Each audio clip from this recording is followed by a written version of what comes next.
Hey listeners, to celebrate the launch of this podcast, we're running a contest. There are many ways to enter. Subscribing to the podcast, leaving reviews, sharing news about it on social media, and you can even do all of them for more chances to win. First prize is a brand new pair of Apple Beats Solo headphones, and there are other prizes too. What are you waiting for?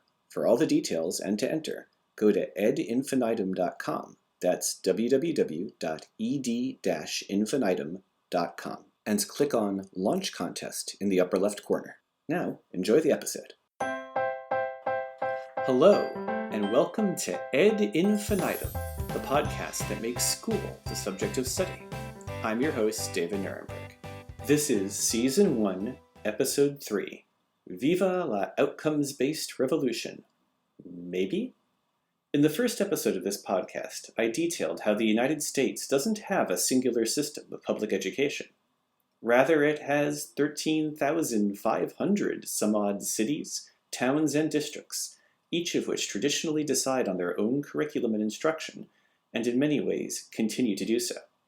Decisions about what you learn and how you learn it are not usually the province of federal or, until very recently, even state authorities. Most of that power rested, and a remarkable amount still rests, with democratically elected school committees at a local level.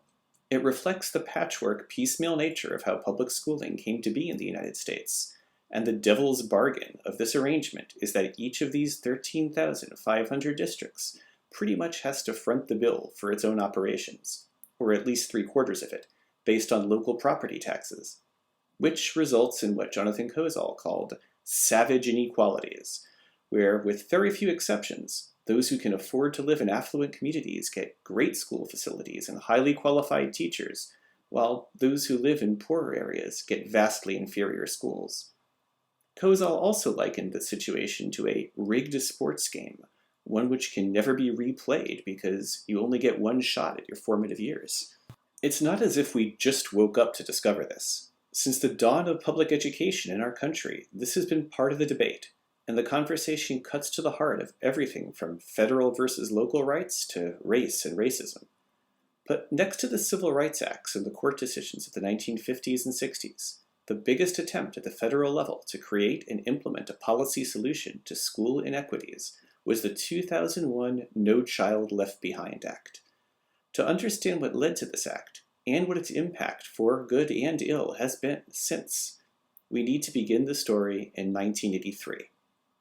That was the year that saw the publication of one of the most famous, if not the most famous, document about American public education of all time.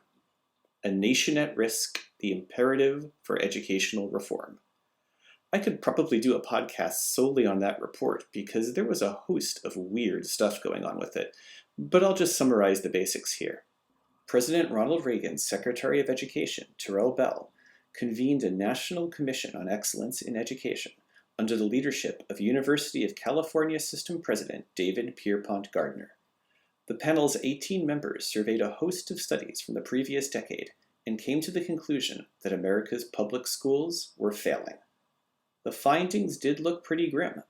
Almost 40% of 17-year-olds could not successfully draw inferences from written material. Almost 80% could not write a persuasive essay. Almost 60% were unable to solve a mathematics problem requiring several steps. If you're looking for the origin of the popular narrative that American public schools are somehow broken, this is it, at least for our contemporary era. An official declaration that, because of the patchwork quilt of those 13,500 different districts, with different curricula and different amounts of funding, a student can graduate with a high school diploma, but that diploma is not necessarily an indication that she has mastered the same skills as some other student elsewhere in the country or even elsewhere in her state who has earned a high school diploma. Going all the way back to school reforms brought on by Andrew Carnegie at the turn of the last century, a high school diploma was mainly based on seat time. In other words, how many hours the student had spent attending school, as opposed to any particular set of skills or competencies that she mastered. How we got that wacky system is also worthy of another podcast, which I will make eventually. So, the report, A Nation at Risk, essentially tells the American public that millions of students across the country are graduating high school but with apparently little to show for it. the report becomes a clarion call for school reformers everywhere. The rhetoric used in the report is a little over the top. It frames the issue sort of through a national security lens, which, given that this was during the Cold War, maybe shouldn't be surprising. For example, listen to these excerpts. Our nation is at risk. The educational foundations of our society are presently being eroded by a rising tide of mediocrity that threatens our very future as a nation and a people. If an unfriendly foreign power had attempted to impose on America the mediocre educational performance that exists today, we might well have viewed it as an act of war. We have, in effect, been committing an act of unthinking, unilateral educational disarmament. Yeah, I know. These hysterical pronouncements actually are the least problematic and weird thing about the report. Take the fact that Secretary of Education Bell actually saw it as his mission to dissolve the very federal Department of Education that he was appointed to head. He wasn't able to, and then resigned, and then 20 years later, the Department of Education named an award after him, so several layers of irony there alone. Also, that panel of 18 experts, they included 12 administrators, 1 business person, 1 chemist, 1 physicist, 1 politician, 1 conservative political activist, and 1 actual teacher, and no students or parents. Most troubling of all was the sloppiness of the research. About 7 years later, Admiral James Watkins, the Secretary of Energy, go figure, charged the Sandia Laboratories in New Mexico to re-examine the data that the Nation at Risk panel had used to demonstrate declining student achievement, and discovered many areas where nearly all demographic groups of students were actually making gains, at least in SAT scores. It seemed the panel had forgotten about, or just chose to ignore, Simpson's paradox. Okay, stats geek moment for you, but Simpson's paradox tells you that the average can change in one direction, while all the subgroups change in the opposite direction, if proportions among those subgroups are changing, which had been the case because as years had passed, more and more students were taking the SAT, so the proportion of top students to all students was shrinking, dropping the average score, even as in any given group, students were actually improving. If that makes your head hurt, it makes mine hurt too, and it's really not all that important because regardless of the problems in its math or in its political agenda, A Nation at Risk brought the American public face to face with the elephant in the room it had been ignoring for far too long. Our extremely variegated public school system was producing vast inconsistencies and inequities. I was only 5 years old in 1983, but I still can't imagine that this reaction wasn't something akin to Captain Renault in Casablanca, who shuts down Rick's cafe saying, "I am shocked to find there is gambling here," just as he is being given his winnings. But anyway, every president, from Reagan onward, Republican and Democrat alike, has wound up beating the drums of education reform, that there is a need to fix America's failing public schools. Congress, working at the lightning speed of government, 11 years after the publication of A Nation at Risk, establishes national education goals. In and of themselves, these goals don't have much tangible impact on schools, but they do introduce a major change to the way that the entire enterprise of public education in America is constructed in our imagination. It kicks off the era, which we are still in, of outcomes-based or standards-based education. Sure, it takes about another 7 years to really get off the ground, but when it gets there, oh boy does it get there with a vengeance.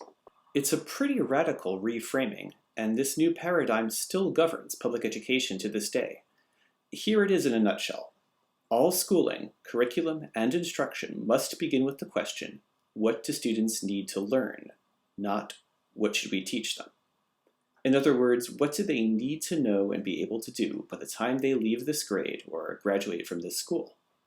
Now, this may not sound like much, but it changed everything. It meant that for the first time, decisions about curriculum, what is to be taught, and evaluation, finding out whether students have learned it, became vested in an authority higher than the city, town, or district level. Sort of. Some states like New York already had a practice like this with the regents, but most didn't.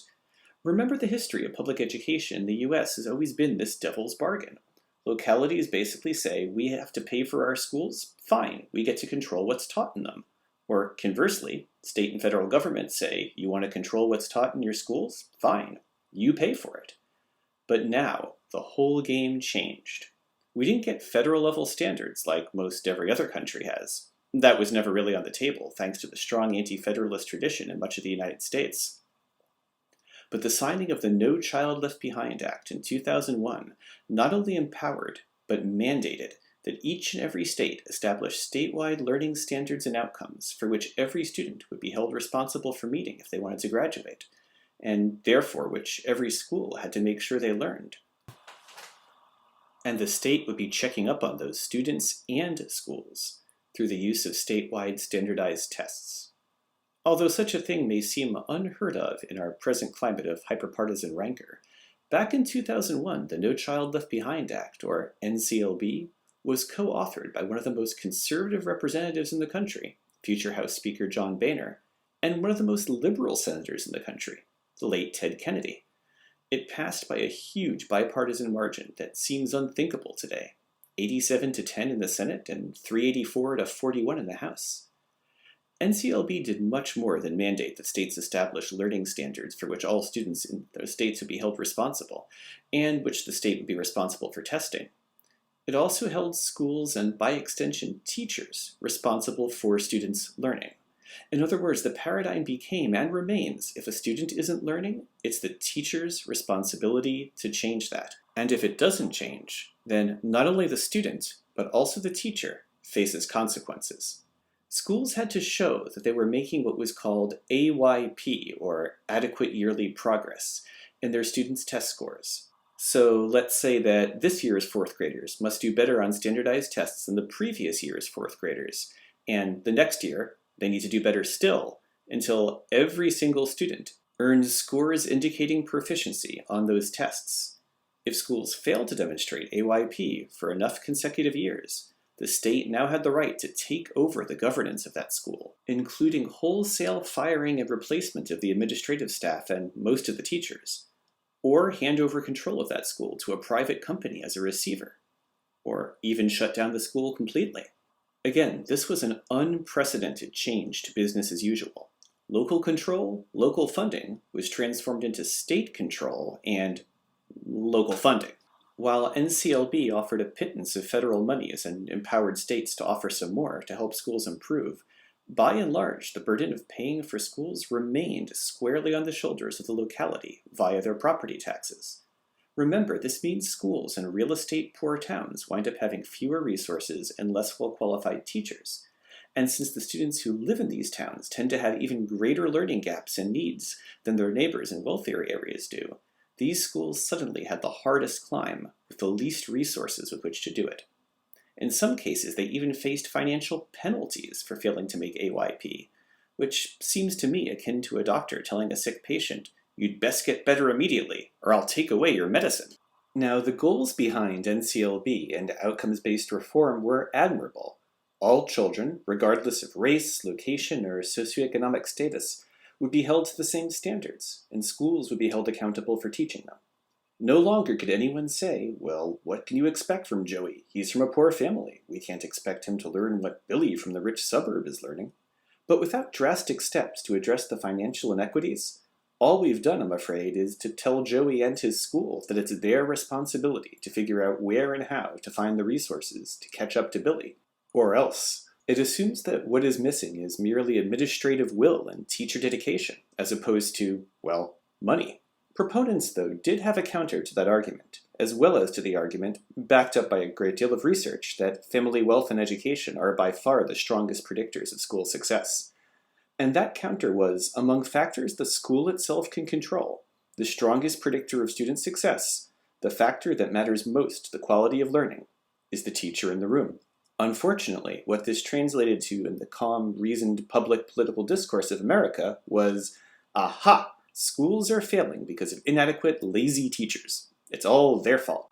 Now, despite what should be by now obvious to you as my pro-teacher bias, I would never make the claim that criticism of teachers was universally unwarranted. I've spoken with urban principals who thanked God for NCLB because now they had leverage with which to motivate or get rid of teachers who had decided they would only teach the kids who they decided cared about doing well, or maybe refrain from teaching them at all. One assistant principal told me about a teacher who just read the newspaper all block long. Expanding schools' power to give consequences to teachers was one part of NCLB's equation, and another was an attempt to raise the quality of teacher preparation. In many states, requirements for teacher certification were raised, which is not a bad thing, except for the fact that teachers with existing licenses now had to spend out of their own pocket to take the extra coursework that was now required to maintain that license. Stern messages were sent out to parents, in addition to the public report cards now available about schools' test scores, to inform them how many of their children's teachers were or were not highly qualified by the state's new definitions. There were also all sorts of proposals to tie teacher pay and employment in general to students' test scores. Teachers, in essence, would have to prove they were having an impact on their students' learning.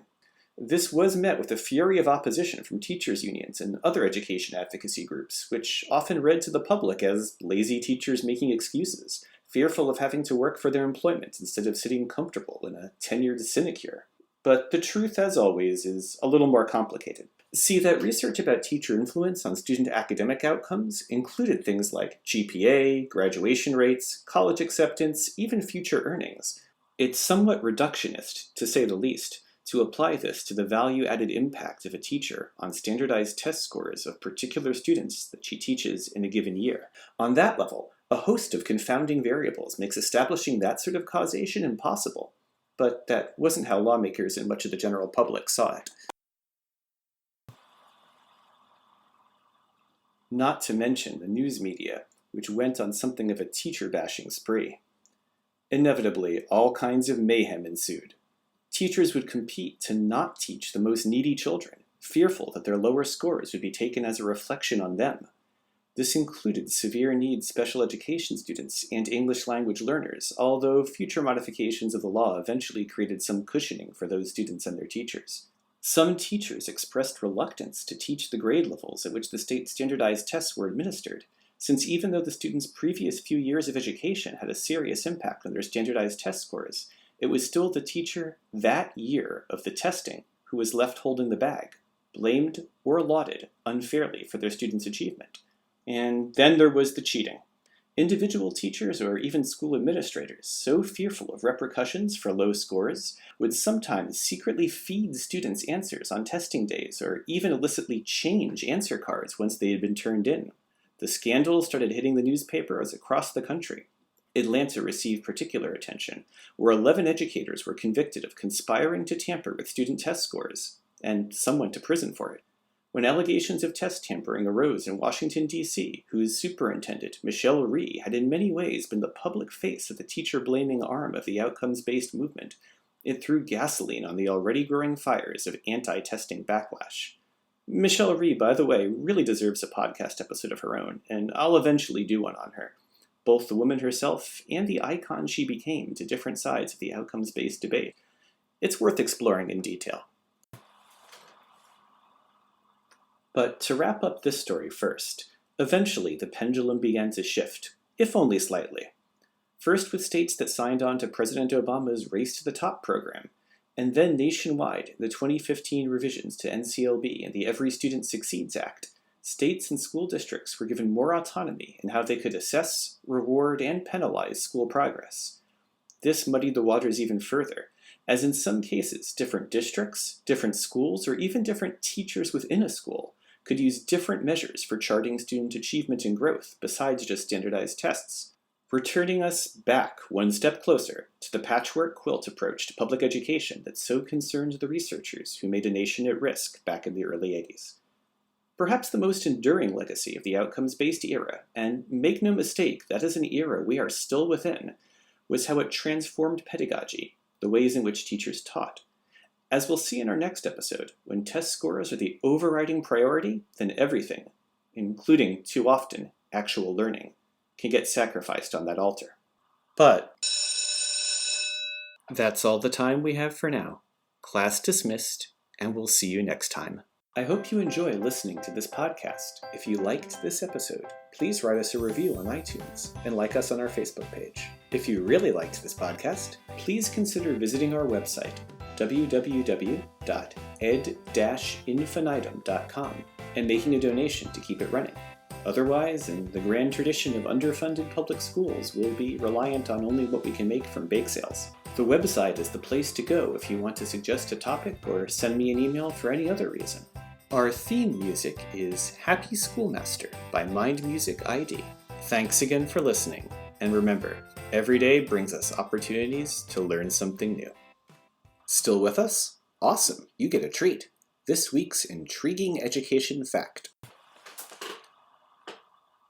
The largest school in the world, according to the Guinness Book of World Records, is the City Montessori School in Lucknow, the capital of Uttar Pradesh in India. 2,500 teachers teach 44,000 students from ages 3 to 17. When the school was first founded in 1959, it only had 5 students. Its present-day giant size isn't the only distinction City Montessori has earned. In 2002, it received the UNESCO Prize for Peace Education, and the Dalai Lama even conferred his Hope for Humanity Award upon the school's founder. Bye now.